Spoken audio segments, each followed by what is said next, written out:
Assalamualaikum semuanya, apa kabar? Semoga baik ya. Video kali ini aku seperti biasa nggak jauh beda dengan bulan-bulan sebelumnya, mau menulis tentang pemasukan dan pengeluaran aku di bulan ini. Nah, seperti biasa di sini aku mau bikin kotak-kotaknya.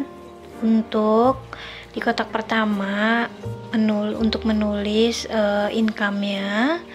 Lalu di kotak yang kedua ada kotak untuk menulis seluruh pengeluaran yang aku akan keluarkan gitu, seluruh kebutuhan aku. Di sini contohnya ada bayar listrik, SPP.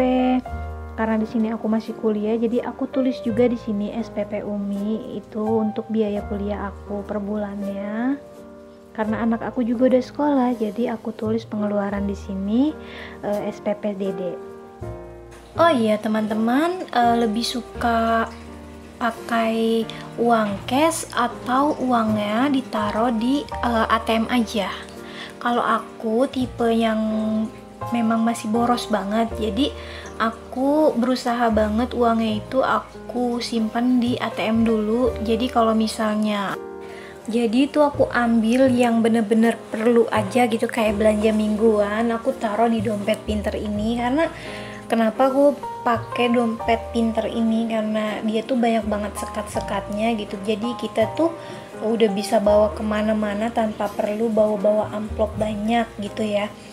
Nah di sini aku mau nulis dulu buat judul di dompet pintarnya belanja mingguan yang pertama. Terus di belanja mingguan kedua dan seterusnya aku mau tulis dulu untuk aku taruh di dompet pinter. Nah di sini aku juga masih sangat belajar karena aku memang sebelum aku mengenal dengan istilah budgeting money itu, aku tuh super duper orang yang sangat boros. Jadi tuh tiap hari aku makannya di luar, pengen ini langsung aja kita jalan gitu.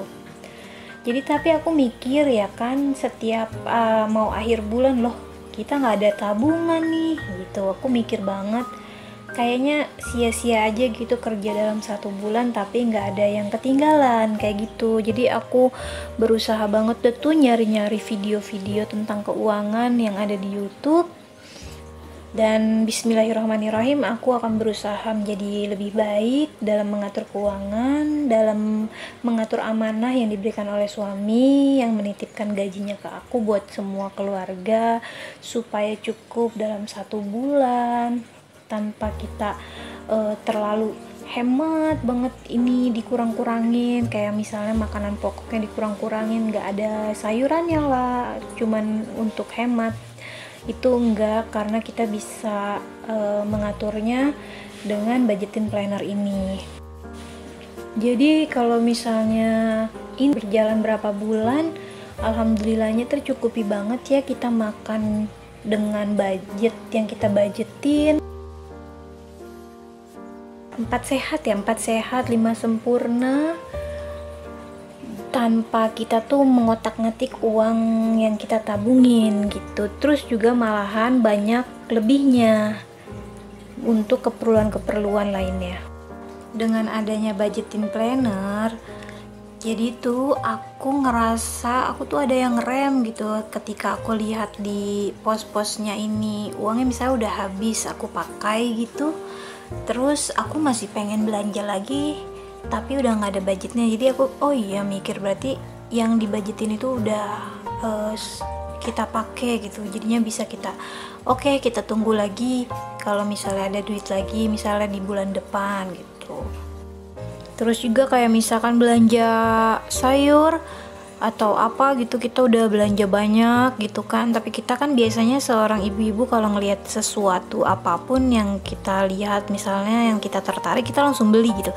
Tapi ketika kita buat budgeting planner, plan buat masak apa hari ini, terus daftar belanjanya, jadi kita tuh nggak beli yang kita tuh nggak terlalu penting atau yang kita nggak tulis di dalam jadwal. Nah kalau aku di sini untuk belanja mingguan aku budgetin itu 1 minggunya 200.000. Nah itu udah termasuk seperti sayur, ikan, ayam, terus buah-buahan gitu. Pokoknya aku berusaha banget supaya itu cukup, dan kita tuh nggak beli yang nggak sesuai yang kita tulis. Tapi jangan terlalu samain ya, karena aku tahu dan aku yakin kebutuhan setiap rumah tangga itu berbeda-beda, dan pemasukannya pun juga berbeda-beda, kebutuhannya beda-beda. Jadi ambil positifnya, buang negatifnya ya. Seperti yang aku taruh di dalam dompet pintar ini juga ada uang buat beli bensin aku dan suami, karena motor kita dua, abinya Saiha itu kerjanya ke sana. Aku harus mengantar bolak-balik Saiha ke sekolah dan pengajiannya. Jadi kita itu memakai motor yang berbeda, dan juga pastinya kita beli bensinnya kan jadi double ya. Abinya beli bensin, aku pun beli bensin gitu, dan aku budgetin. Kita udah melihat yang sebelum-sebelumnya, kita lihat berapa pengeluarannya, dan dua motor itu sebulannya 350.000 buat beli bensin. Setiap ibu pasti ingin di dalam keluarganya, di dalam rumah tangganya itu ceria, tentram, damai, tenang. Jadi itu memang semua itu harapan seluruh ibu rumah tangga gitu. Jadinya ya memang kita harus dasari dengan kita belajar, kita coba.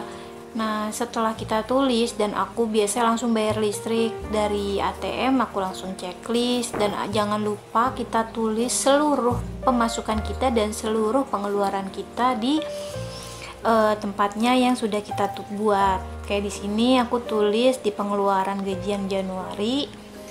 Ini kan berarti gajian Januari, di situ kita tulis gajinya berapa, sumbernya dari mana.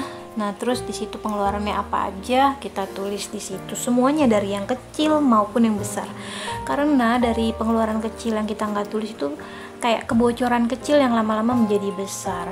Dan jangan lupa di sini juga kita bikin sinking fund, dan di sini karena aku masih punya cicilan motor, aku tulis di sini setelah aku bayar.